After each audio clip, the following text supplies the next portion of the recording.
안녕하세요. 교정직 공무원으로 일하고 있는 30대 여자입니다. 교정직 공무원이 무슨 공무원인지 궁금해 하시는 분들이 계실 텐데, 간단하게 저는 교도관입니다. 간혹 여자가 하기 좀 거칠고 위험한 일 아니냐고 하시면서 걱정하시는데, 뭐 남의 돈 벌어먹는 일에 안 힘든 일이 어디 있고 조금의 위험 감수가 없는 일이 어디 있겠어요? 굳이 다른 직원들과 살짝 다른 점을 말한다면 저만의 직업병이 있다는 건데요. 그건 문제가 있는 사람을 만나면 이 사람이 교화가 가능한 사람인지 아니면 교화할 여지도 가치도 없는 낭자 야심 그 자체인지 알 수 있다는 거였어요. 아무래도 하루 종일 잡범부터 흉악범까지 인간으로서 해서는 안 되는 범죄를 저지르는 범죄자들을 관리하는 일을 해서인지 일을 하면 할수록 물론 보람도 있었지만 동시에 뭔가 인류의 상실을 겪곤 했어요. 그럴 만도 한 게 아이를 유괴하고 살인하고 한 가정을 파탄낸 흉악범이라고 들어온 수용자라고 해서 봤더니 저런 얼굴이 흉악범이라고? 할 정도로 평범하게 생기고 심지어 만약 현실 세계에서 만났다면 인상이 좋다고 생각했을 수도 있을 정도여서 범죄는 악마의 얼굴을 한 사람이 아니라 정말 나와 같은 평범한 사람의 형상을 한 사람이 저지른다는 생각에 마음속에 있는 사람에 대한 인류에 대한 희망이 점점 사라지는 걸 느꼈어요. 근데 그렇게 세상에 시니컬해진 3년차 교도관인 제게 결혼 후 다시 한번 인류애를 충전시켜준 사람이 있었습니다. 저는 27살, 적다면 적은 나이에 지인의 소개로 만난 남편과 결혼을 했죠. 인테리어 사무실을 다니던 남편은 타일업자인 시아버지의 영향으로 동업자와 인테리어 사무실을 열었다고 했는데 저와 만나기 10년 전 시아버지께서는 병마와 혹독한 싸움을 하시다가 돌아가셨다고 제게 말하더라고요. 그때 남편의 집에서 술 한잔 하다가 나온 말이었는데 남편은 그렇게 말하고 아유 내가 괜한 소리를 했다. 괜히 지원이 마음 우울하게 만들었네. 술이 들어가서 그런가 봐. 라고 너털하게 웃더군요. 근데 남편의 아픈 과거를 듣고 저는 우울하지 않았어요. 오히려 남편과 더 가까워진 것 같고 술만 마시면 올라오는 쓸쓸함에 공감을 했습니다. 항상 그 자리에 있을 것만 같은 가족을 잃은 슬픔, 저도 알거든요. 연애할 당시 남편은 제가 외동딸이라고 생각했지만 대학에 다닐 때만 해도 저는 외동딸이 아니었거든요. 제게는 종종 왼수 같기도 했지만 그래도 필요할 때는 언제든지 달려오는 내 편이자 부모님께는 늘 든든한 장남이던 저희 오빠는 군대에서 제대한 후에 원인 모를 불치병에 걸려 1년 반 동안 병원에서 지내다가 세상을 떠났어요. 제대를 하고 몇 달도 안 돼서 감기 몸살인 줄 알고 약국에서 약 사다 먹고 버티다가 쓰러졌는데 그대로 의식 불명 상태까지 갔었어요. 우리나라에서는 오빠가 앓는 병명이 뭔지 제대로 알 수 없어서 검사한 결과를 외국에 있는 대형 병원과 대학에 보내기도 했지만 알 수 없었죠. 미칠 노릇이었습니다. 도움을 받을 수 있는 의료진도 없는 것도 아니고 그렇다고 병을 치료할 돈이 없는 것도 아닌데도 손을 쓸 방도가 없으니 오빠가 병석에서 천천히 말라갈 때 저도 부모님도 그런 오빠를 돌보며 천천히 말라갔습니다. 오빠는 그해 초겨울 자다가 저희 가족 곁을 떠났어요. 그리고 어머니는 오빠의 죽음 이후 슬픔을 오빠처럼 아픈 사람들을 돌보면서 살겠다고 하셨어요. 오빠를 돌보다 보니 아픈 사람에게 사람의 응원과 관심, 돌봄이 얼마나 필요한지 절절하게 느끼셨다고요. 네 오빠야, 엄마 손길 받으면서 갔지만 세상에는 먹고 살기 바빠서 남의 손에 돈 나오는 짐짝 취급만 받다가 외롭게 가는 사람이 얼마나 많겠니? 엄마 남은 시간 동안 그렇게 엄마 관심과 응원 필요한 사람들 돌보다가 갈란다. 그렇게 어머니께서는 요양보호사 자격증을 따 활동을 하셨습니다. 돌보는 환자들을 정말 가족처럼 소중하게 대하셔서 그걸 감사히 여긴 보호자분들께서 집으로 선물도 많이 보내주시고 보너스 같은 걸로 마음을 표현하기도 하셨어요. 저는 늘 오빠가 가면서 엄마에게 슬픔을 잊고 앞으로 살아갈 삶의 이유를 선물해 줬다고 여겼습니다. 아무래도 비슷한 아픔을 겪었으니 상견례 때도 양가가 만나 식사를 하고 대화를 하는 동안 뭔지 모를 동질감에 서로 편안하게 대화를 나눌 수 있었어요. 저희 부모님이 저를 보며 오빠를 잃은 아픔을 이겨내신 것처럼 시어머니께서도 시아버지를 잃은 아픔을 남편과 시숙님을 보면서 이겨내셨다고 하셨어요. 시숙님은 2등 항해사로 컨테이너선에서 일했기에 시댁에 인사를 하러 간 날도 상견례 날도 좀처럼 일정이 맞지 않아서 만나지 못했어요. 그래서 결혼식 당일에 말로만 듣던 시숙님을 만날 수 있었네요. 시숙님은 결혼식 내내 휠체어에 앉아 계신 시어머니 곁을 형님과 함께 지켰습니다. 화장실에 가실 때도 직접 시어머니를 안고 장인 화장실에 들어가서 앉혀드리기도 했고요. 정말 한시도 시어머니 곁에서 떨어지지 않았어요.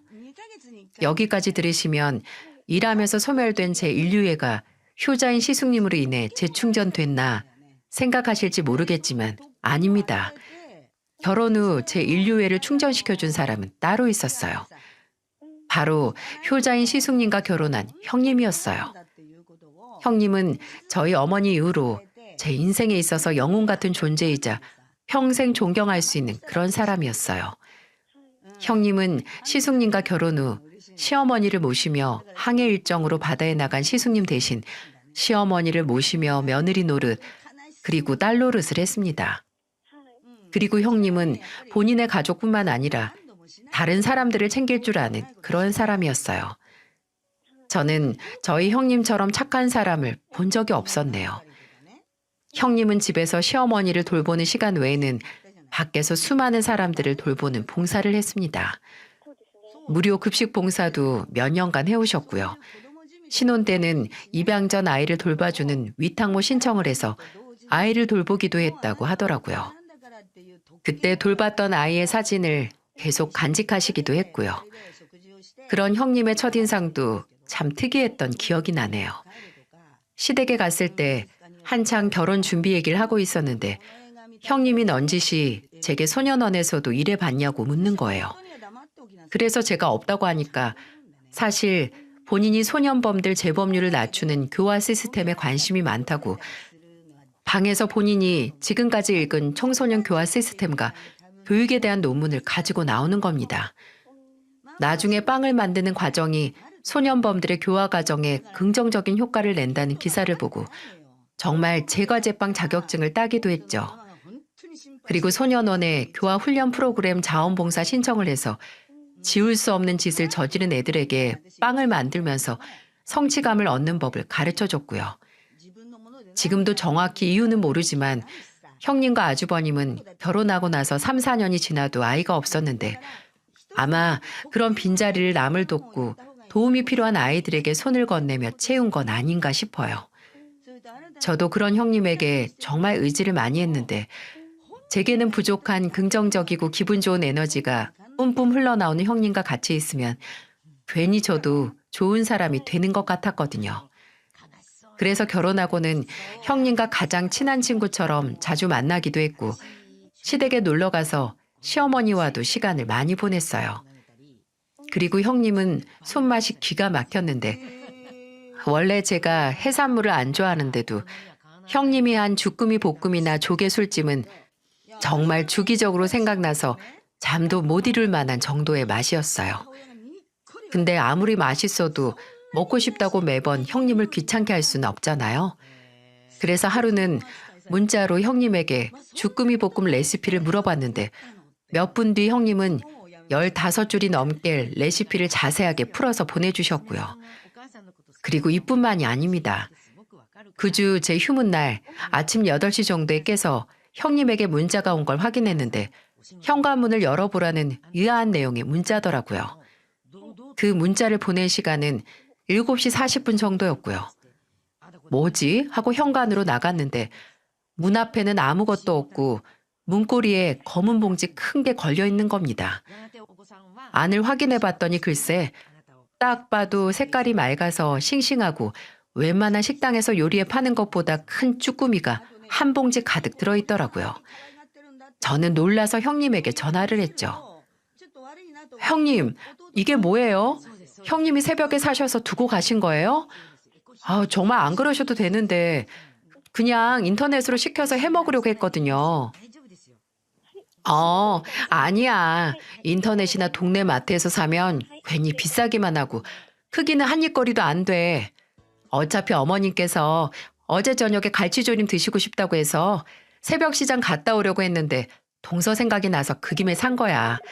내가 직접 만드는 거 보여주면 좋은데 오늘 동서 오랜만에 쉬는 날이라고 들어서 혹시 아침부터 동서 늦잠 방해할까 봐. 저희 형님은 이런 분이었어요. 그저 보여주기 식으로 남을 돕거나 허울뿐인 봉사로 본인의 가치를 높이는 사람이 아니라 정말 남을 도와줌으로써 기쁨을 느끼고 삶의 원동력을 얻는, 그리고 가장 가까이 있는 가족을 챙기는 그런 사람이었습니다. 근데 종종 사연 튜브를 듣다 보면 그런 경우가 있잖아요. 이런 사람이 세상에 딱 100명, 아니 10명만 있어도 더 살기 좋은 세상이 될 텐데 하늘은 그런 사람을 어찌 그리 잘하는지 남들보다 더 빨리 하늘로 데려가는 것 같은 그런 사람이요. 저희 형님도 그랬습니다. 형님은 저와 가족이 되고 3년이 지나기 전 겨울 음주운전 뺑소니 사고로 인해 목숨을 잃었어요. 형님의 죽음이 더욱 안타깝고 제 가슴을 먹먹하게 했던 건 그날 형님은 다른 날과 같이 노숙자분들을 대상으로 무료급식 봉사활동을 하고 집으로 돌아오는 중 그런 참변을 당했다는 거였어요. 시숙님도 그날은 항해 일정이 없어서 3주 휴가를 받아 시댁에 계셨는데 시숙님과 시어머니가 있는 집에 가다가 저녁 8시에 음주운전 차량에 치여 그 자리에서 즉사하셨어요. 음주운전 사고를 낸 가해자는 사고를 내자마자 바로 현장을 벗어나 도망갔고 다행히 그 사건 현장을 목격한 택시기사님과 시민분께서 경찰과 119에 신고를 해서 도망친 가해자도 잡고 저희 형님도 차가운 아스팔트가 아니라 병원으로 옮겨질 수 있었어요. 그렇게 사람의 선한 부분을 보려 노력하고 또 누군가에게는 두 번째 기회가 필요하다는 걸 믿은 형님을 저희 가족에게서 뺏어간 사고 가해자는 무려 그해 막 20살이 된 남자였습니다. 그 초저녁에 술 마시고 운전대를 잡았다가 천사 같은 우리 형님을 그렇게 만든 거죠. 지난 3년 동안 형님으로 인해 구원받고 충전됐던 인류애가 사고 소식과 함께 가해자의 나이를 듣자마자 차게 식었습니다. 병원에서 시신을 운구받고 형님의 장례식 입간식 때 시숙님은 나무간에 잠자듯 누워있는 형님의 손을 세게 잡지도 못하고 울면서 말씀하셨죠. 오늘은 가지 말라고. 추우니까 그냥 집에 있자고 할걸. 내가 말릴걸. 미안해 민주야. 미안해. 제발. 내가 잘못했으니까 한 번만 눈 좀 떠줘. 너 이렇게 가면 나 정말 어떻게 살아야 해. 민주야. 민주야. 시어머니도 사고 날 생채기가 남은 형님의 피부를 떨리는 손으로 쓸며 민주야, 민주야 일어나봐라 민주야, 민주야 하고 하염없이 형님을 부르셨지만 형님은 2번 다시 눈을 뜨지 못했습니다. 형님이 사라진 시댁의 분위기는 그야말로 초상집. 아니, 초상집이라고 할 수도 없이 우울하고 적막했어요. 시어머니는 며칠 알아누우셨고 음식을 아예 거부하셨어요.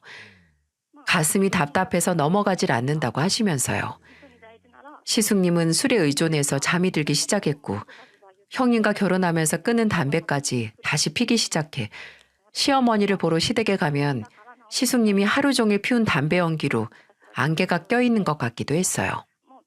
그러다가 사건이 터진 거죠. 시숙님이 시댁에서 극단적인 선택을 한 걸 시어머니께서 발견하신 겁니다. 시어머니는 바로 남편에게 연락을 하셨고 남편은 시댁에 구급차를 보낸 뒤 제게 연락을 했어요. 다행히 시숙님은 제때 병원으로 이송돼서 목숨을 건질 수 있었지만 하루 정도 의식을 찾지 못하고 3일 정도 병원에 입원을 해야 했었죠. 시숙님이 정신을 차리지 못하고 있을 때 제가 시댁에서 시어머니를 모시고 병원에 갔는데 시어머니는 눈을 뜨지 못하는 시숙님을 차마 야속하고 미워도 때리지 못하고 바닥에 주저앉아서 아이처럼 엉엉 우셨어요. 야, 이 나쁜 놈아. 너마저 이 애미 떠나면 이 애미는 어떻게 살라고. 민주가고 너까지 가면 이 애미한테 죽으라고 하는 거나 다름없어. 어떻게 부모 가슴에 이런 대못을 박아. 이런 대못을. 민주가, 그 착한 민주가 너 이러는 걸 보면 좋아할 것 같아? 그 착한 애가 눈도 편하게 못 감고 좋은 것으로 가지도 못할 거다. 다음 날 정신을 차린 시숙님은 잔뜩 가라앉고 쉰 목소리로 밤새 옆에서 본인을 간호한 시어머니께 죄송하다고 말했어요. 그런 선택을 했던 날 밤 꿈에 형님이 나왔는데 꿈에서 나를 두고 갔다가 그 모습을 보고 차마 안 따라갈 수가 없어서 그런 짓을 했다고 했죠. 다행히 그날 후로는 시숙님도 조금씩 기력을 회복하고 본인이 죽을 만큼 힘들었던 그 고통을 차마 다른 가족들에게 2번이나 더 겪게 할 수 없다고 판단을 했는지 점점 일상을 회복하려고 노력했어요. 물론 혼자만의 노력이 아닌 저나 남편도 곁에서 자주 찾아가 만나면서 도왔고요. 딱 2년 정도 걸렸던 것 같습니다. 시숙님이 떠난 형님 얘기를 하면서 눈물을 흘리지 않고 말할 수 있게 된 게요. 저는 솔직히 그렇게 형님과 사이가 좋고 형님을 못 믿던 시숙님이 재혼 소식을 전해올 거라고 생각을 못하고 있었어요. 형님이 떠나고 한 5년 정도 지났을까요? 시숙님은 정말 급작스럽게 재혼 소식을 가족에게 꺼냈습니다. 저와 남편은 축하를 하면서도 좀 당황스러웠고 시어머니께서야 말할 것도 없이 기뻐하셨죠. 평생 떠난 아내를 그리워하면서 혼자 살 것 같은 내 아들이 또다시 제 짝을 만나서 새로운 행복을 찾는다고 하니까요. 형, 일단 어디서 만났는데? 그 여자는 형이 초혼 아닌 건 그 집에서 알아? 당연히 알지. 나 힘들 때 그 사람이 얼마나 위로를 해주고 의지가 됐는데. 나이는요? 뭐 하는 사람이에요? 나보다 8살 어리고요. 그리고 그냥 식당에서 서빙 일 하고 있어요. 뭐 이렇게 말로 하는 것보다 조만간 날 잡아서 소개시켜 줄게요. 그래. 나는 뭐든 다 좋다. 우리 아들만 행복하게 해준다면 뭐든 좋아. 아유, 잘 됐어. 그때 저나 남편은 묘하게 미심쩍은 대화를 의심했어야 했습니다. 그래도 일단 시숙님이 웃으면서 다시 행복이라는 말을 하니 꼬치꼬치 더 캐물을 순 없고 새로 우리 가족이 될 형님을 만날 날을 기대했죠. 그리고 형님이 시댁으로 인사를 드리러 온 날 당황할 수밖에 없었습니다. 아니, 사람이 연애를 하는 상대는 어느 정도 스타일이 통일이 되잖아요. 뭐 세상 화려하고 이국적인 사람만 만나 연애를 하던 사람이 다음에는 순하게 생긴 두부상의 사람을 만나는 게 일반적이지 않듯이 어느 정도 비슷한 사람을 만난다는 거죠. 근데 시숙님이 데려온 형님은 먼저 떠난 형님과는 완전 정반대의 타입이었다는 거예요. 예전 형님은 원체 스타일이 수수하고 깔끔하셨어요. 촌스러운 건 아닌데 염색도 안 하셨고 늘 잘 어울리는 단발머리에 무채색의 니트나 바지를 자주 입어서 오히려 더 세련된 느낌을 줬었죠. 근데 처음 만나게 된 형님은 와, 저는 그렇게 얇고 높은 키리를 신는 사람을 오랜만에 봤습니다. 걷다가 잘못해서 삐끗하면 발목 바로 아작날 높이의 키릴과 앉는 것도 불편해 보이는 짧은 치마에 밝은 갈색으로 물들인 긴 머리를 2배로 부풀려 말고 왔더라고요. 아니, 아무리 사람 취향이 바뀐다지만 이 정도로 바뀔 수가 있나요? 또 의아했던 점은 그래도 30 중반인데 아예 모아둔 돈이 한 푼도 없어서 결혼 준비를 모두 시숙님 돈으로 한다는 것과 또 결혼식이 초혼인 사람이 무조건 가까운 친인척만 불러서 작게 식을 올린다고 한 것도 신기했어요.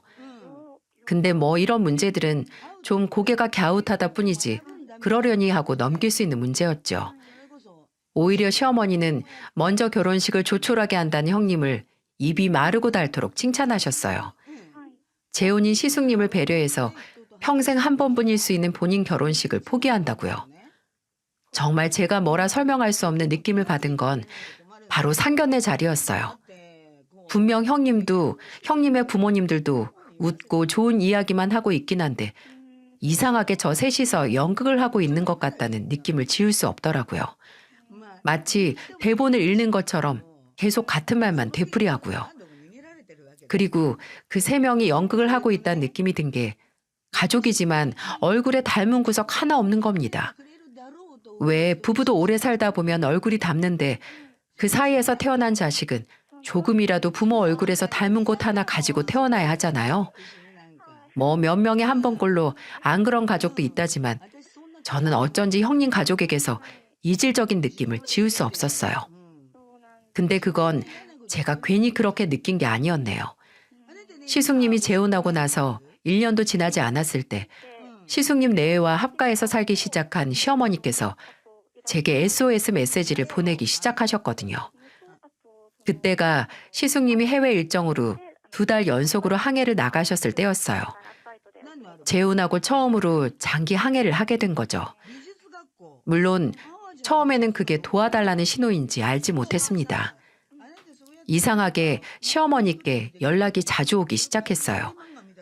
전화보다는 메시지가 많았는데 제게 오늘 바쁘냐, 당직이냐, 언제 쉬냐, 시간 되면 좀 와서 얼굴 좀 보자라는 문자를 보내시더라고요. 저야 시어머니께서 혹시 무슨 일이 있나 내가 보고 싶나 싶어서 시간이 되면 바로 시댁으로 날아갔고요. 그 해에 제가 임신을 해서 출산 휴가를 받은 터라 평소보다도 더 자주 찾아가긴 했네요. 근데 이상하게 제가 갈 때마다 형님이 저를 귀찮아한다는 느낌이 오더라고요. 이게 그저 제 착각이 아닌 게 제가 갈 때마다 또 왔어요? 동서, 배가 그렇게 나왔는데 잘 돌아다니네요? 라는 말을 했거든요. 뭐 시숙님은 바다에 나가도 형님도 시어머니와 함께 생활하는 공간이니 제 방문이 신경 쓸 거라고 생각은 합니다. 그래도 어쩌겠어요. 시어머니께서 저를 부르시는데요. 그래서 형님에게 그러게요. 어머님이 이상하게 형님하고 같이 살게 된 후로 저를 부쩍 찾으시네요. 며느리들이랑 셋이서 있는 게 좋으신가 봐요. 라고 대답했죠. 하루는 또 시어머니께 오늘 올 수 있냐는 연락이 왔는데 그 문자가 오고 한 7, 8분 정도 뒤에 다시 아니다, 올 거 없다 라는 문자가 와 있는 거예요. 왜 오라고 했다가 오지 말라는 거지? 하는 순수한 호기심에 시어머니께 전화를 드렸는데 전화도 안 받으시더군요. 그날은 저도 바빠서 다시 연락을 하거나 찾아가지 못했지만 이런 일이 며칠 간격으로 2번 반복됐다는 겁니다. 오라고 문자 보내셨다가 몇 분 뒤 아니다, 오지 말라는 정정 문자를 보내시는 게요. 처음이면 그러려니 하는데 3번이라 저는 이상한 느낌을 감추지 못했습니다. 그리고 다음 날 미리 연락 없이 시댁에 찾아갔죠. 그때가 아마 6시 30분 정도 됐을 거예요. 시댁에 가니까 거실이나 부엌은 조용하고 형님은 외출을 했는지 보이지 않더라고요. 일단 시어머니를 봐야 했기에 시어머니 방으로 가는데 살짝 열린 방문 틈으로 끙끙 앓는 소리가 나는 겁니다. 저는 빠른 걸음으로 가서 방문을 열고 들어갔는데 그곳에는 얇은 이불 위에 누워서 배를 움켜쥐고 라고 겨우 신음소리만 내는 시어머니가 계셨죠. 저는 웅크린 시어머니를 안고 어머님, 제 말 들리세요? 왜 그러세요? 배가 아프세요? 라고 물었습니다. 근데 한참 그렇게 앓는 소리만 내던 시어머니가 눈을 떠 제 얼굴을 보더니 전혀 예상치도 못한 말을 하시는 게 아니겠어요? 지원아, 나 배가 너무 쓰리고 고프다. 뭐든 좋으니까 뭐 좀 먹을 것 좀 줘라. 아니다, 지원아, 나 좀 데려가라. 나 좀 데려가서 같이 살아.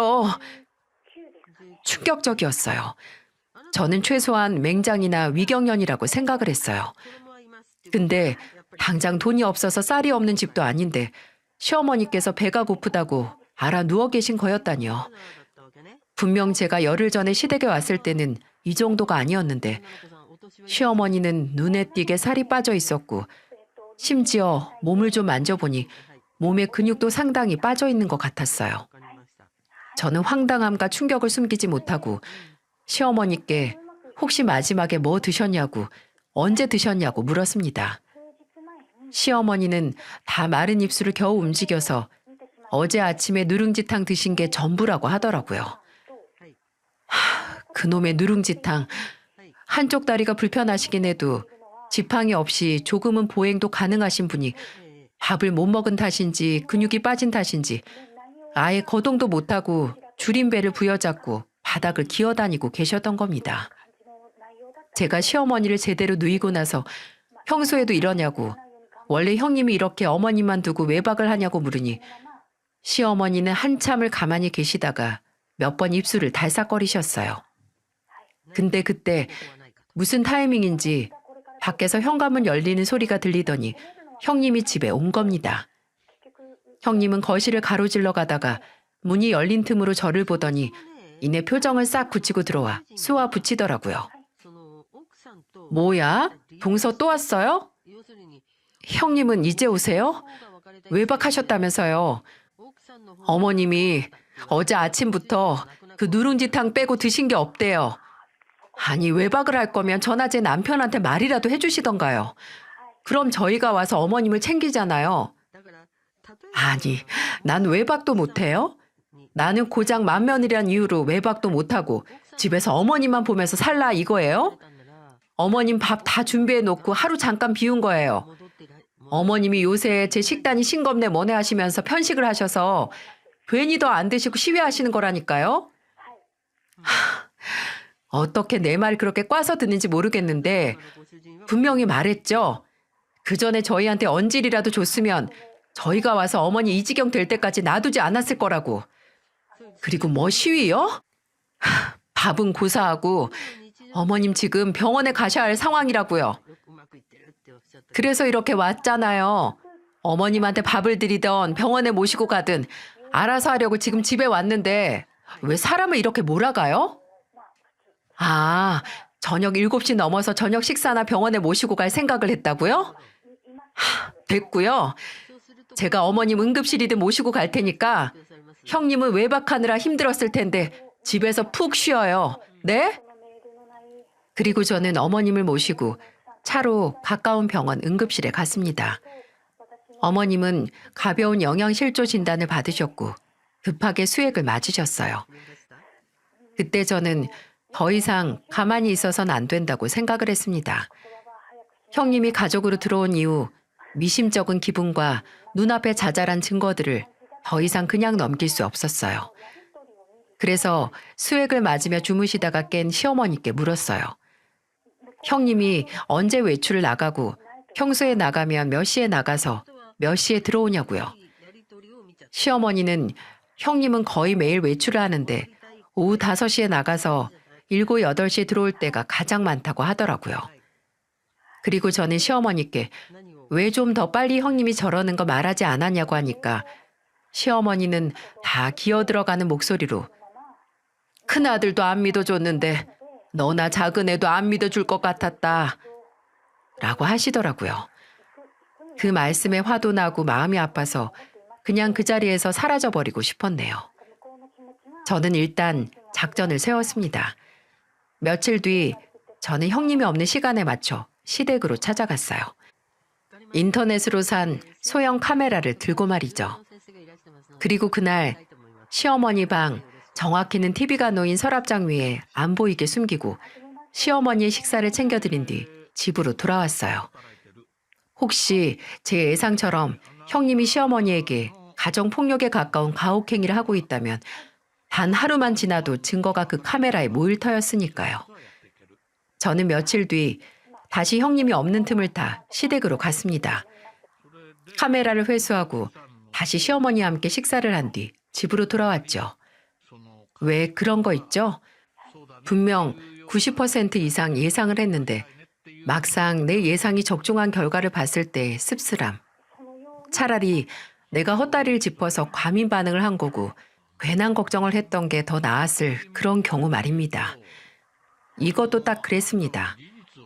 집으로 돌아와 노트북으로 소형 카메라에 찍힌 영상을 확인했을 때 심장이 두근거리는 소리가 제 귓가에 들릴 정도로 크게 뛰었어요. 고작 그 며칠 동안 시어머니는 그 방 안에서 맏며느리에게 인간 이하의 대접을 받아야 했습니다. 지금도 차마 그 기억을 떠올리면 눈에 열이 몰리고 손이 떨려서 글로 표현하는 것도 힘드네요. 그나마 짧게 설명을 하자면 형님은 마치 수용자에게 식사를 넣어주듯이 트레이에 밥그릇 하나 딸랑 올려서 시어머니에게 식사를 드렸습니다. 심지어 그것도 하루에 2번뿐이었어요. 그 그릇 안에 뭐가 들었는지 말 안 해도 이제 여러분도 아시겠죠?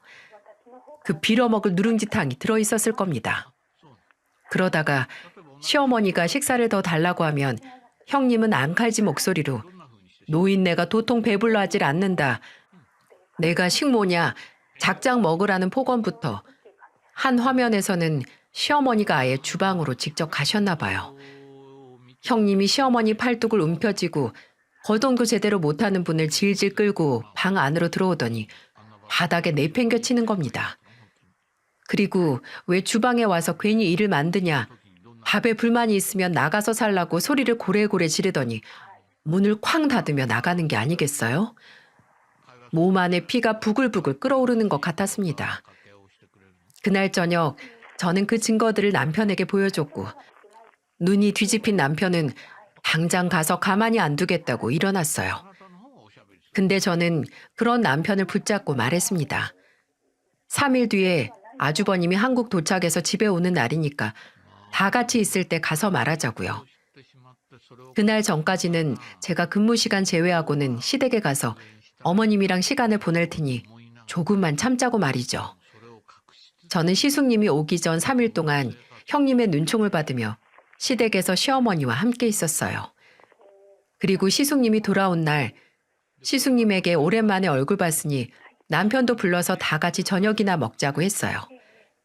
옆에서 형님은 입을 삐죽거리면서 뭐하러 그러냐고 했지만 시숙님은 곧바로 좋다고 했죠. 그리고 저는 시댁 식구들과 함께 퇴근하고 시댁으로 올 남편을 기다렸습니다.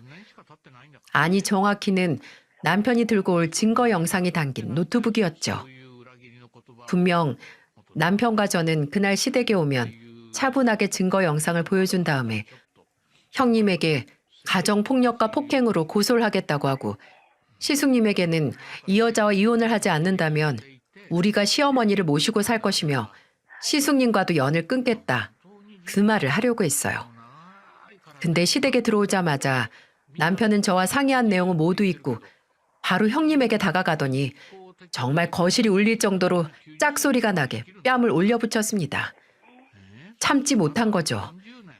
제 곁에 있던 시어머니도 놀라서 입을 못 다무셨고 아무것도 모르는 시숙님은 벌떡 일어나 남편과 형님 사이를 막아서며 고함을 질렀죠. 야, 너 지금 이게 뭐 하는 짓이야? 네가 왜 형수를 때려? 형은 모르면 가만히 있어. 아니, 형은 모르는 게 죄야. 아무리 배 위에서 지내는 시간이 많다고 해도 본인 집 지붕 아래서 일어난 일을 몰라?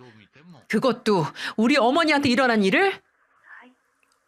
그게 무슨 소리냐고, 제정신이냐고 따지는 시숙님에게 저는 남편에게 건네받은 노트북을 켜서 들여보였습니다. 노트북 화면에서는 제가 찍은 증거 영상이 나왔고 그 영상을 보던 시숙님의 얼굴은 새파랗게 질리다가 나중에는 시뻘겋게 달아올라 부들부들 떨기 시작했어요. 시숙님은 뒤에서 본인 얼굴만 감싸고 있던 형님 손목을 잡아 붙들더니 물었죠. 당신, 이게 다 뭐야?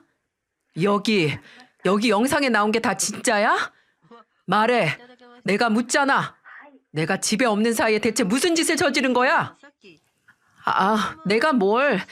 당신, 나 못 믿어? 딱 봐도 동서가 나 음해하려고 조작해서 찍은 거잖아. 넌 누굴 병신으로 아냐? 이게 어떻게 조작이야? 다 네가 형 눈피해서 우리 어머니 학대하고 지가 집주인인 척 폭군짓 한 거잖아. 이 미친 인간아. 저기요, 서방님. 말 좀 가려서 하세요. 저 서방님 어머니 모시고 사는 사람이에요. 서방님이나 동서가 모시고 살기 싫어서 저한테 떠넘긴 어머님 건강까지 생각해서 살뜰히 모시고 산 게 바로 저라고. 아!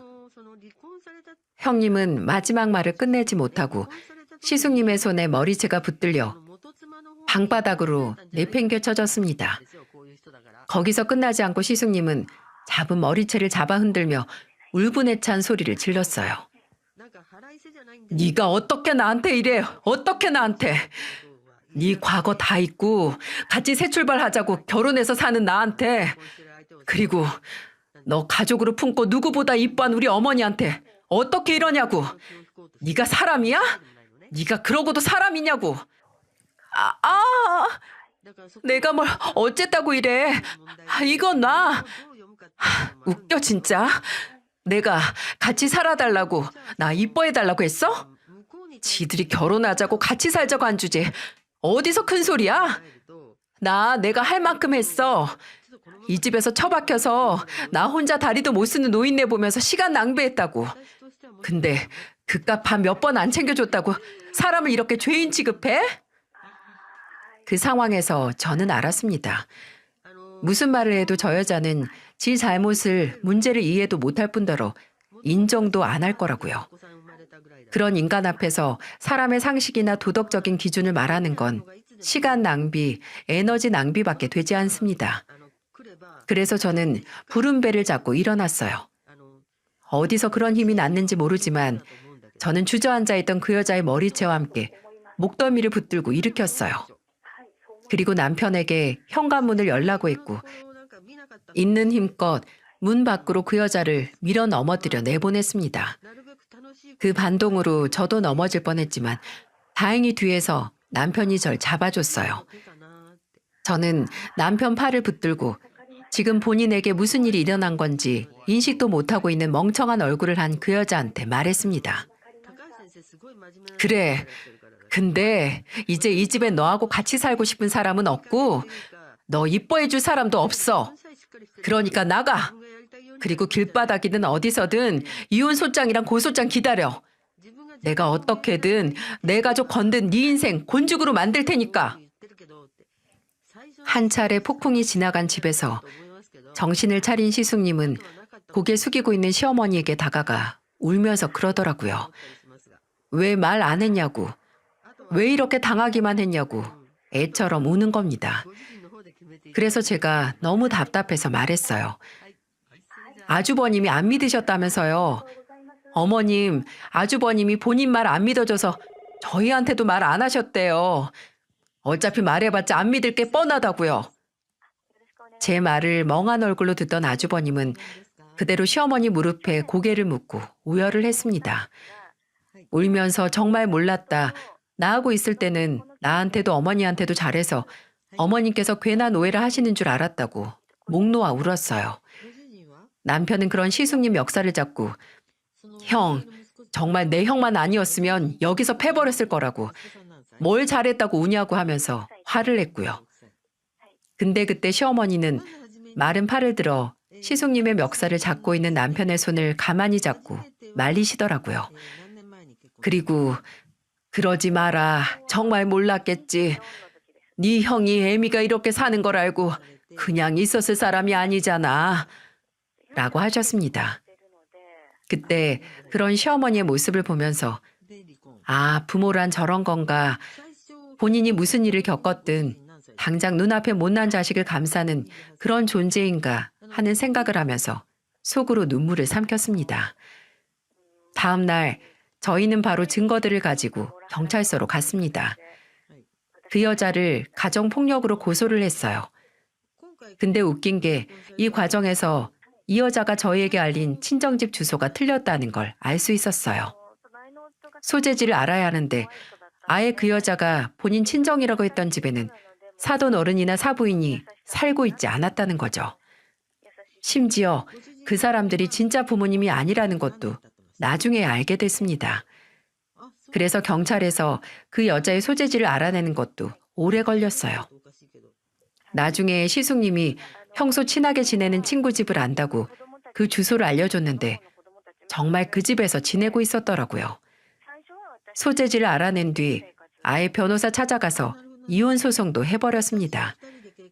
물론 변호사에게 그 여자가 가정폭력으로 형사조사 중이라는 걸 알렸죠. 저는 그 여자가 저지른 만행보다도 이 사건에 있어서 더 충격적인 일이 있는데요. 바로 이혼 소장을 내고 온 시숙님이 저와 남편에게 한 한 가지 고백이었어요. 시숙님은 술에 거나하게 취해서 저희에게 그동안 왜 그 여자를 만나게 된 가정을 얼버무려서 말하고 만나서 재혼도 갑작스럽게 얘기를 꺼내는지에 대해 설명했어요. 근데 숨겼던 이유가 확실히 있더라고요. 시숙님과 그 여자가 만나게 된 곳은 바로 술집이었고 그냥 술집도 아니고 도우미가 나오는 술집에 시숙님이 간 술집에서 만난 도우미가 바로 그 여자였다는 겁니다. 나도 솔직히 너무 쪽팔리다. 재수 씨, 내가 재수 씨 보기도 곧 있으면 태어날 우리 조카 보기도 너무 창피해요. 근데 내가 너무너무 외로웠어요. 너무 외롭고 힘든데 그때 내 손 잡아주고 위로해주고 했던 게 혜빈이 걔였어요. 누구보다도 가장 따뜻하게 날 안아주는데 내가 어떻게 마음이 안 가요. 그래도 결혼해서 과거 다 잊고 같이 살면 아무 문제 없을 거라고 했는데 내가 등신이지. 내가 등신이야. 형이 그냥 등신이야? 이 한심한 인간아. 고작 외롭다고 술집 여자 만나서 결혼하고 가족들, 특히 어머니한테 이런 불효 저지를 거면 차라리 콱 죽어버려. 남들은 그런 외로움 안 느끼고 사는 줄 알아? 고작 외롭다고 이런 일을 일으켜? 맞아요, 아주버님. 아주버님 진짜 너무 한심하고 심지어 너무 서운하려고 하네요. 아주버님 힘들고 외로울 때 혼자였어요? 어머님도 있었고 이 사람도 있었고 저도 있었는데 가족들 품은 그렇게 모른 척 하더니 고작 달려가서 안긴 품이 술집 여자 품이었다? 진짜 너무 실망이네요. 맞아요, 맞아. 재수 씨 말이 다 맞아요. 내가 진짜 죽일 놈이죠. 진짜 나도 내 자신이 너무 한심해서 진짜 미쳐버릴 것 같아요. 당장 그 자리에서 남편과 함께 신세한탄하는 시숙님을 옆에 있는 뭐든 집어들고 매타작을 하고 싶었지만 우는 애한테 떡은 못 줄 망정 때릴 순 없었죠. 심지어 그 시기에 시숙님은 정말 보기 힘들 정도로 사람이 위태로워 보였고 시어머니 얼굴만 봐도 바로 눈물을 터뜨릴 정도로 괴로워했거든요. 시숙님이 한심한 선택을 한 건 맞지만 그래도 이 사건의 주범은 따로 있었기에 어떻게든 실수를 만회하고 반성하는 시숙님을 신경 쓸 필요는 없었습니다. 그리고 그 사건의 주범은 안타깝게도 저희가 원하는 만큼의 엄벌은 받지 못했어요. 물론 이혼 소송을 당하고 시어머니께 폭력을 저지른 게 입증이 돼서 위자료나 재산 분할금 하나 없이 집에서 맨몸으로 내쫓겨야 했지만 형사소송은 생각만큼 결과가 나오지 않더라고요. 왜 뉴스 기사 사회면을 보면 글을 읽는 것만으로도 화가 날 때 있잖아요. 특히나 당장 사형을 시켜도 모자란 흉악범에게 판사가 재판 결과를 발표할 때 다만 이라는 말을 덧붙이며 말도 안 되게 형을 감소시켜주는 거예요. 그 여자도 그랬습니다.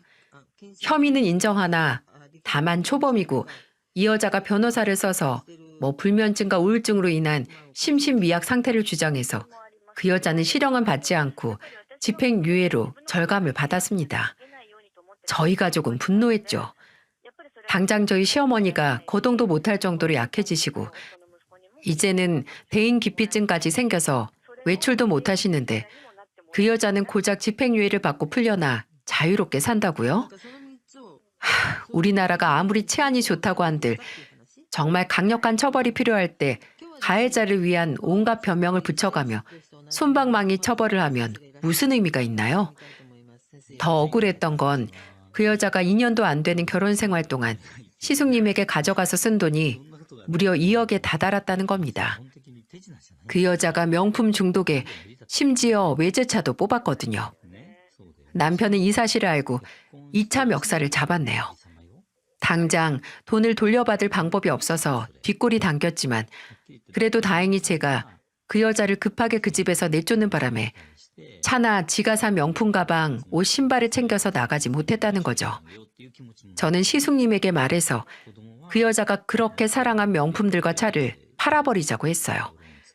그래서 남편이 중고차 사이트에 알아본 뒤에 차도 진짜 팔아버리고 제가 중고 어플에 명품들 몽땅 빨리 팔리게 저렴한 가격에 내놔서 고작 3주도 안 되는 시간 동안 다 팔아버릴 수 있었어요.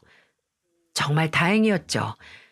2억이라는 돈에 비하면 푼돈이지만 그나마 그거라도 건졌고 또 이혼 소송 중에 지 물건 찾으러 왔다고 시댁으로 온 그 여자가 본인이 그렇게 사랑한 명품과 외제차를 다 팔아버렸다는 걸 알았을 때 반응이 진짜 웃겼거든요. 나중에 시숙님에게 듣기로는 그 여자는 당신이 뭔데 내 물건을 파냐고 도로 가져오라고 바락바락 소리를 질렀고 시숙님은 그 여자의 말에 코웃음을 치며 말했다고 해요. 그게 다 어떻게 네 거야? 내 거지.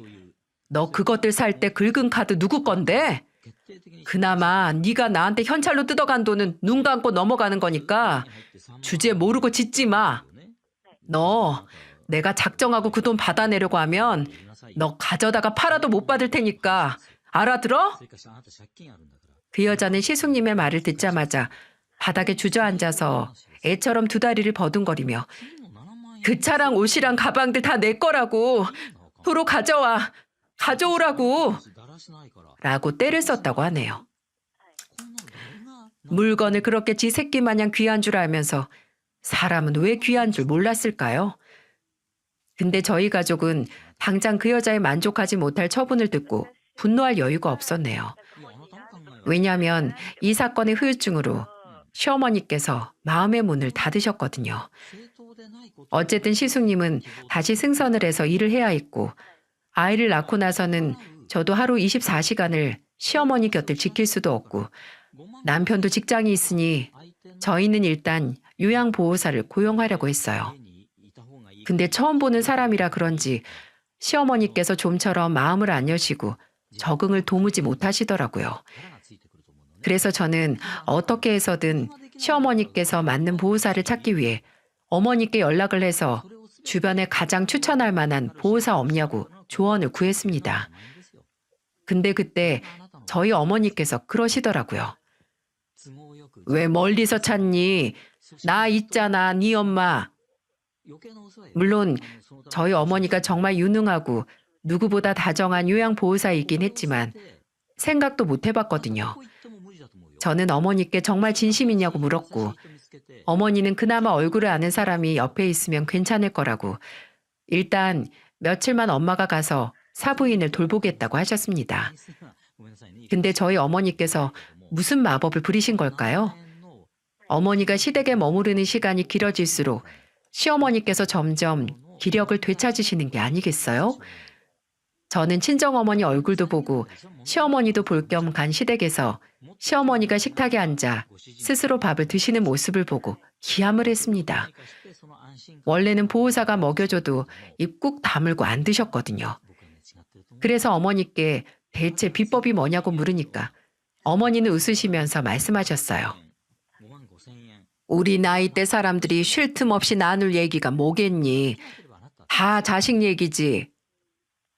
어머니는 시어머니와 자식들 욕도 하고 한탄도 하고 또 그러다가도 어쨌든 내 새끼가 예쁘다라는 칭찬을 하면서 하루 종일 시어머니와 수다를 떠셨다고 해요. 그리고 그렇게 활력을 되찾으며 대화를 나누다 보니 자연스럽게 시어머니께서는 허기를 느끼셨고 스스로 밥을 드시게 된 겁니다.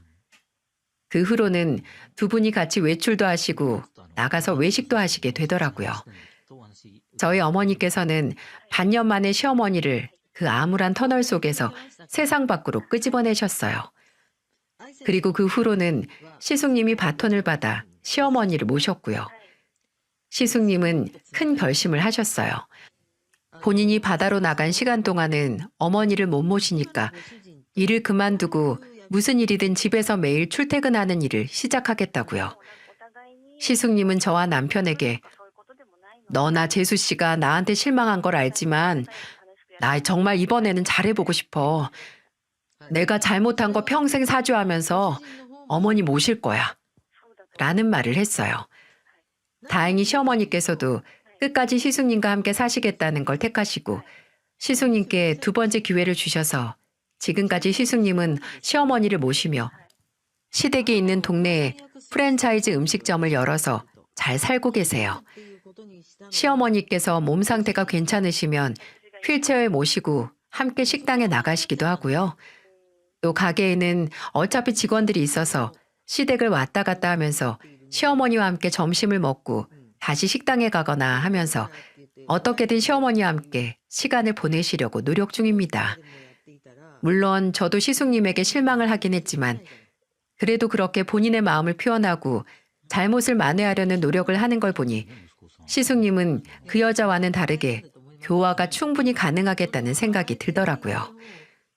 사실 저는 제발 그 여자가 정신을 못 차리길 바랍니다. 정신 못 차리고 집행유예 기간에 사고 쳐서 징역을 살길 바랍니다. 근데 그 여자가 사고를 치면 어쨌든 다른 피해자 나오는 거니까 이런 생각도 하면 안 되겠죠?